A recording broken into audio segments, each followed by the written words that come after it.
There was once a man who spoke with God through fire, who parted the sea with a wooden staff, who led millions out of slavery under the shadow of an empire.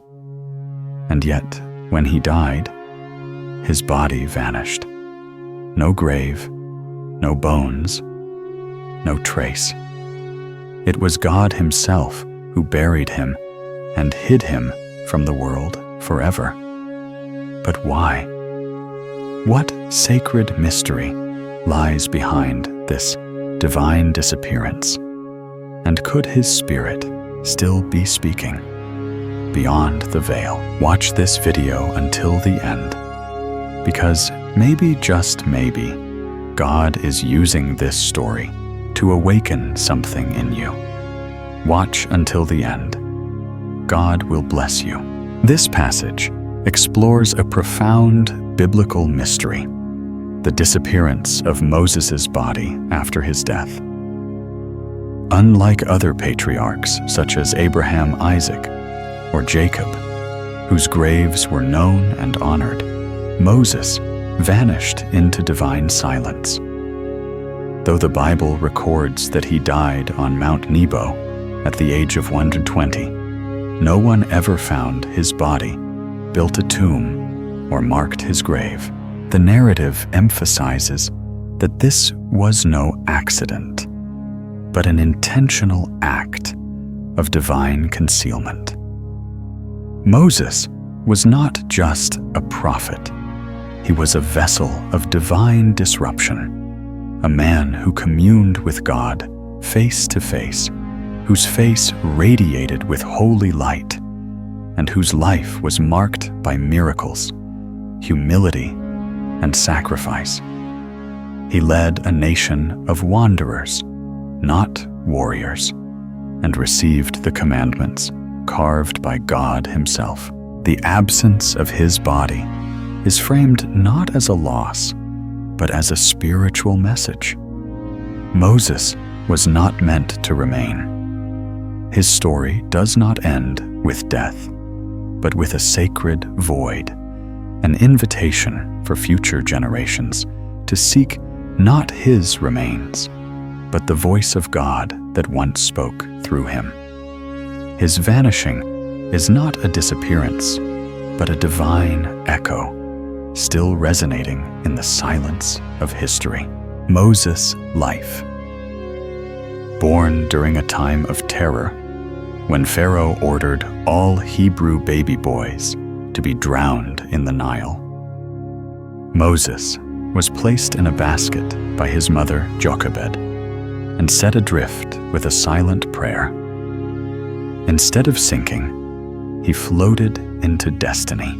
Pharaoh's daughter found the crying baby and, moved by compassion, adopted him. Thus, Moses was not claimed by death, but by royalty. He was raised in luxury among Egypt's palaces and gods, yet never forgot the suffering of his people. His heart beat with the cries of the enslaved. This divine irony is the first miracle that a child meant to die became a prince in the very empire that sought to destroy him. Heaven planted in him a bridge between oppressor and oppressed, between power and mercy. Even in infancy, God's hand was already at work. Moses was being kept in silence, raised by the enemy, destined not for the throne, but for a calling. Core message.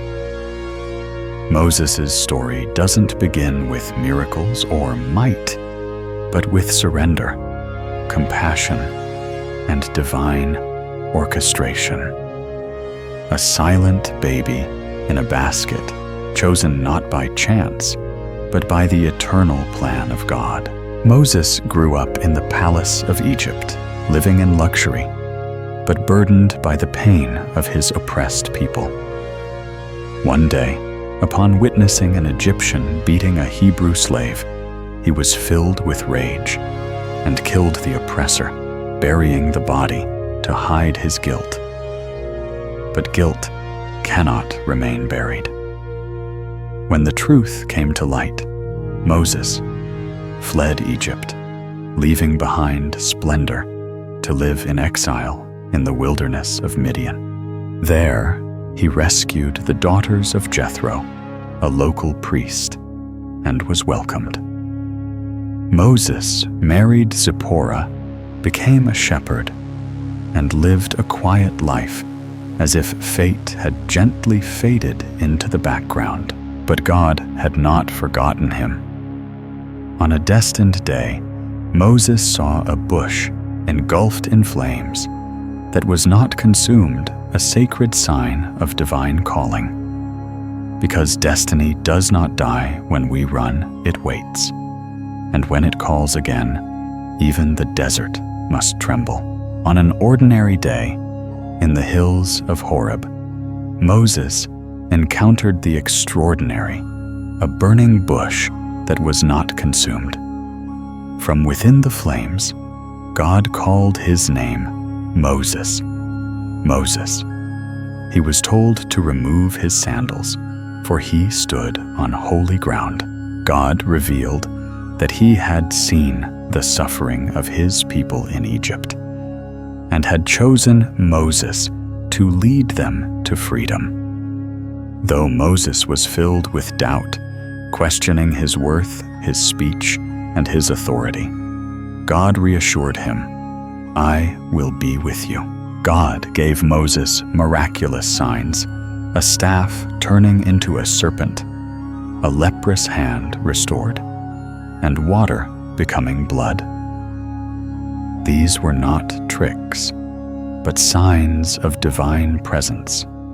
Still hesitant, Moses was told that his brother Aaron would speak for him, but the mission remained his. This encounter was not just a command, it was communion. The fire did not burn to destroy, but to awaken.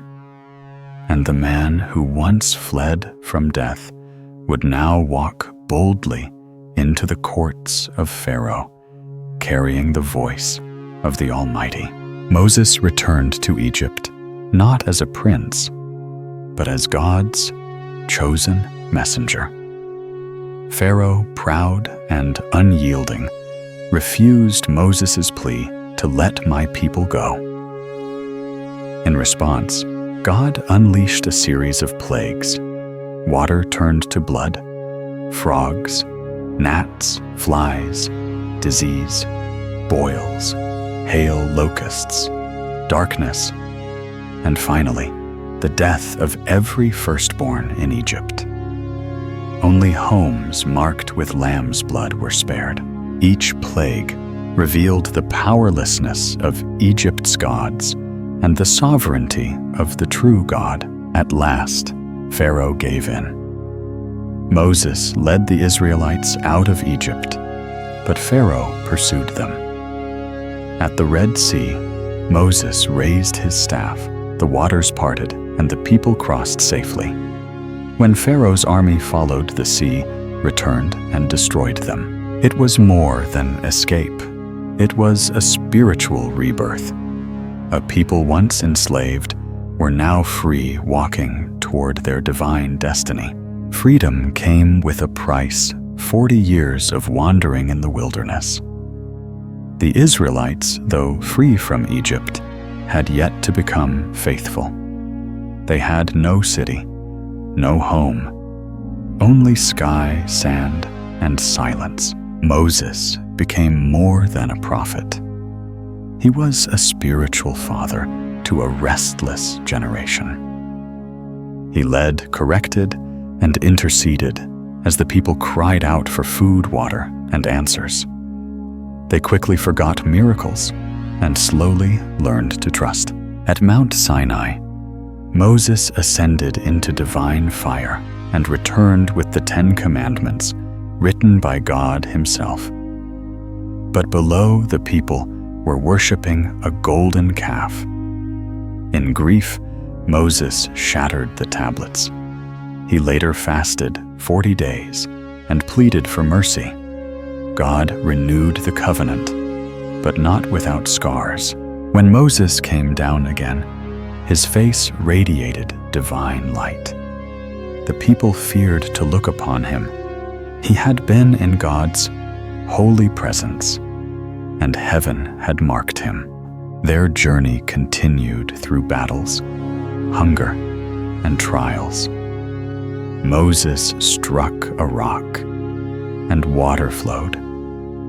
He raised his hands, and victories came. He met God in the tent of meeting, where divine glory spoke like a friend.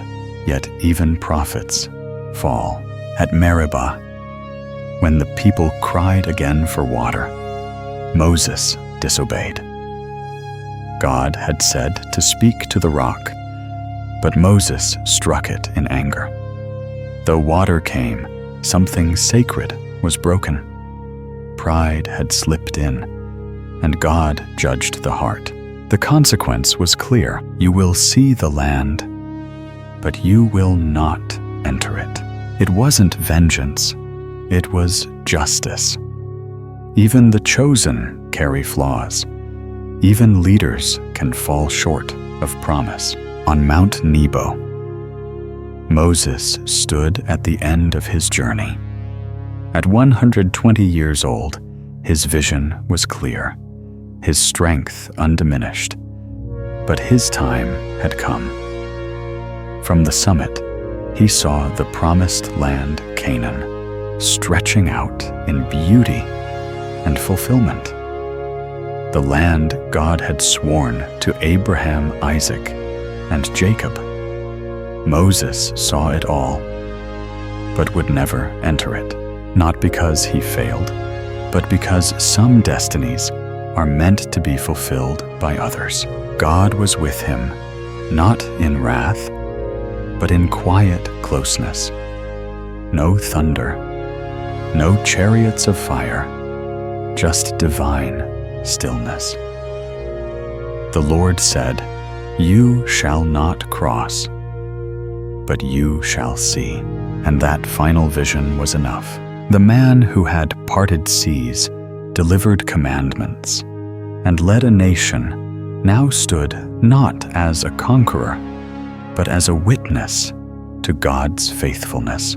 Then Moses lay down, not in pain or fear, but in peace, and something sacred happened. God himself buried Moses. No one knows where. No tomb, no shrine, no relic. Why? Because Moses was never about being glorified. He was about obedience. God honored that by hiding him, not to erase him, but to preserve the purity of the mission. Though Moses never stepped into the land, he entered something greater, the eternal presence of God. The true promise was never just the land. It was always him. Moses' body was never found because God himself buried him in secret. Unlike other patriarchs, whose graves are known, Moses vanished. No tomb, no relic, no bones. This was not an accident, but a divine act to prevent idol worship. If Israel had found his resting place, it would have become a shrine, turning attention to the man instead of God. Moses was never meant to be worshipped. He was a pointer to something greater, to Christ, the ultimate deliverer. His hidden burial became a symbol of deeper truth, that God's presence matters more than physical remains. Centuries later, Moses reappeared beside Jesus at the Transfiguration. Not as a ghost, but alive, speaking with the Messiah about a new exodus from sin and death. His story did not end in death, but continued into glory.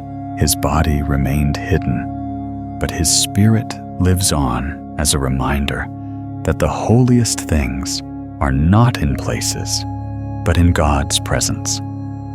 Moses crossed not just the wilderness, but into eternity. He still speaks, not through thunder, but through the quiet hearts that seek God. Moses was never meant to be found, because his story was never about endings. It was about obedience in mystery faith without proof, and walking with God even when the path disappears. His body may be hidden, but his legacy burns like the bush that never turned to ash. Perhaps the silence of his grave is speaking to your heart now. If this story stirred something deep inside you, don't let it fade. Like, share, and subscribe for more sacred stories that awaken the soul. And always remember, when you seek the unseen, heaven watches closely. Thank you for watching. May God bless you and guide you in the silence. Until next time, walk gently and listen for the fire.